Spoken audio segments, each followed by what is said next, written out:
Niwam na hunduma cufa ilman nama daran ni bayanna gunne dachi kana kayo kenya tuka haqa gaddabuda abju kenya الحمد لله رب العالمين والعاقبة المحمودة للمتقين ولا عدوان إلا على الظالمين الصلاة والسلام على المبعوث رحمة للعالمين وعلى آله وصحابه أجمعين وبعد أيها المجتمعون في هذه المكان قبل كل شيء السلام عليكم ورحمة الله وبركاته. نبي محمد صلى الله عليه وسلم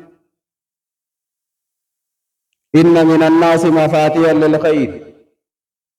مخاليقا للشر علمنا ما خنراني جرا نمه لا خيري بنيه لا شري لا نمراته جرا وإن من الناس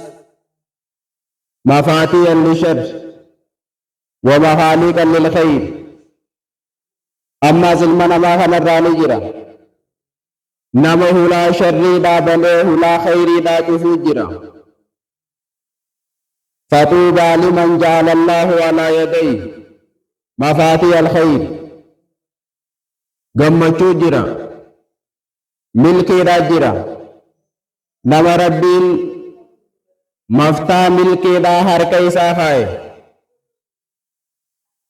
ha milkii yeroo hunda banu وويل لمن جعل الله على يديه مفاتيح للشر حلاك جرا نما ربين مفتا شري دا حركة ساخاي خشري بنو بلا خير بنو بين خشري يادو بلا خير نما في يادو بين خانما في نما ولدرو بلا ولتلتم بين الله في الله ولدرو ملي ولتيتم بين خيرهم دا بدي دلقو دا في المنا ما في الراسدات نمتنا خنا هلاكات إساب جراج وفي رواية إن شر الناس عند الله منزلة يوم القيامة من تركه الناس اتقاء شره الرحمن نما ربي برد بيا قياماتا نما نمني همتو إسا صداتو دافر راديس نما يو خرا ديمل سياررف يو بوتا تكوالين تيسن اللي سياررف خلافة نرد اللي سياررف خان خول بي سوشال ميديا رد اللي سياررف يوان برادة بخصورات اللي قد يبسي وصوتي بديتا كان قبل سيارف نمتنا خانا هلاكاتو إساف جراج خانا الرخا مادا الاستيزاء في الدين دينتي انجما قدو كافتك نبي محمد صلى الله عليه وسلم بيال لتبو أمني منافيتوتا سادا نبيتي في نبي الربسن مال جاني أمني خن أمة يونات اللين كوفني أمة غراب اللك خيو هاسو اللي هاسويني ساني خجبا خيو أدوي داول كنا من اللي أدوي صدات جاني الربسن أو في الممالكي لگي يرو دگو دبين تن دبي جبدو دا ارگما ربي تيهمو ملين تاوجي ديمي ارگما ربي برهوغا اني دكو قد سبقه الوحي ربي بيسيسا درو ارگما ربي صلى الله عليه وسلم تبوس امني سن قربان سن ديمي ارگما ربي بردك يرو ارگما ربي بردكو ربي نايات الربو سجرا ummanni si yoo isaan gaafatelle hanjamaa dhagoone numa qabanne siin jaan qul abillaahi wa aayaatihi wa rasuulihi kuntum tastaazi'uun duuba aayata rabbii fi aayata isaatii fi ergamaa isaatti hanjamaa gootanii laa ta'taziruu qad kafartum ba'da iimaanikum uzrii takkallee hin himatinaa kafartanii jirtan rabbii keessanii kafartanii jirtan uzriin takkalleen isiniif hin jirtuu jedhe aayata rabbiitti hanjamaa godhuun ergamaa rabbiitti illee hanjamaa godhuun waan nama kafarsiisurraayi as-sukhriyatu biddiin simatul munaafiqiin diinitti hanjamaa godhuun mallattoo munaafiqummaarraayi halaakni inni qabu كما ذكر ابن كثير في البداية والنهاية ابن كثير كتاب البداية والنهاية جامو خيس الدبت سيناتك تارجمت هجرة دبجها في جات ميشاني خيس نانو بي بسرات يركمت درباتك قد ذكر عنده السواك وما فيه من الفضيلة سواك برد دبتن سواك نمني الكيدان سواك چالما إني قبل برد دبتن يرو چالما سواكا هن برد دبتن إيغا سواك نهون سنبرا صدركا قدوتنا قبات أن دبريت يمن سواك دوجي بكا نمني سگرا بهون يچو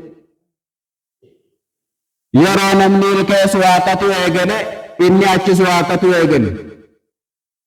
guyyaa sanirraa kaasee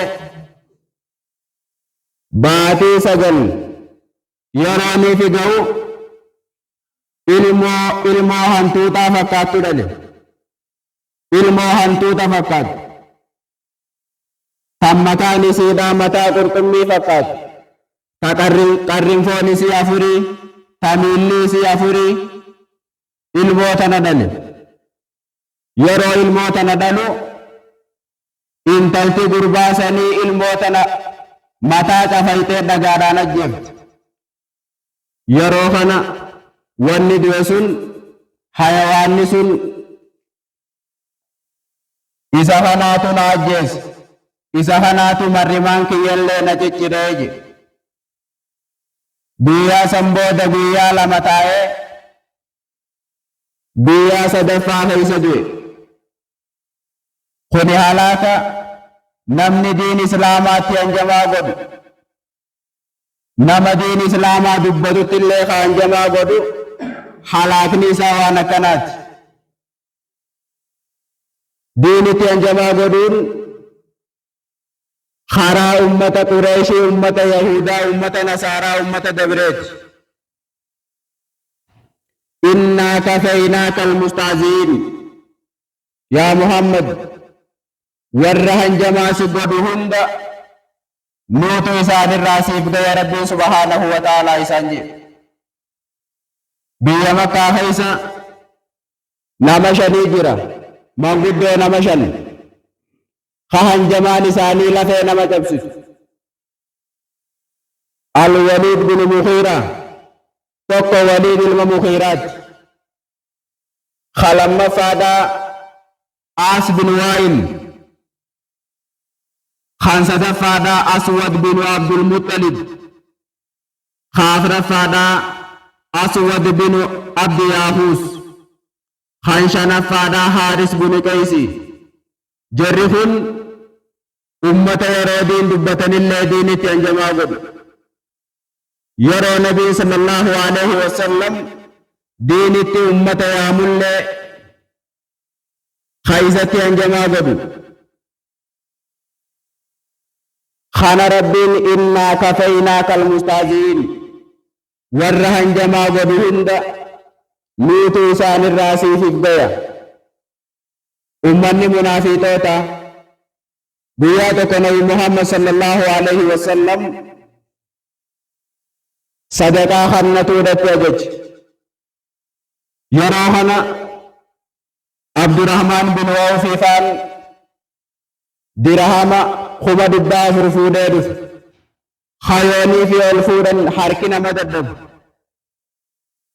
Kana fuudhee hoggaa dhufu inni kun garsiifannaadhaaf kannatee jedhan. Gurbaan ansaaraa tokkos suguda tokko kan midhaanii fidee kannate. Rabbiin suguda kanarraa dure isaa jaaniin kanas. Yoo guddoo kannatees jalaan baatu. Yoo xiqqoo kannatellee Rabbiin kanarraa dure isa jaan. Namni isaan jalaa ba'u nama akka isaanii tahee isaanii wajji diinitti hanjamaa godhu. Ha isaanii wajjiin diin arrabsu. Ha isaanii wajjiin nama yaamu arrabsu. Ha nama diin dalagu arrabsu yoonii fi taate malee namni tokko ka irraa nagee ba'u hin jiru. Kanaaf wanti nurraa barbaachisu shari'aa islaamaa yeroo hunda itti dalaguu, isii jala deemuu kanaatu ilma namaarraa barbaachisa. Ammoo wanni kana bira kute yoonii fi itti dalaguu baate nama itti dalagu sanillee eebeysiti. Ati nama sana eebeysuu irratti hin jiru. Shari'aa islaamaa xiqqeessu jirta malee. Wanni ati xiqqeessu jirtu shari'aa islaamaati. Wanni ati xiqqeessu jirtu Rabbi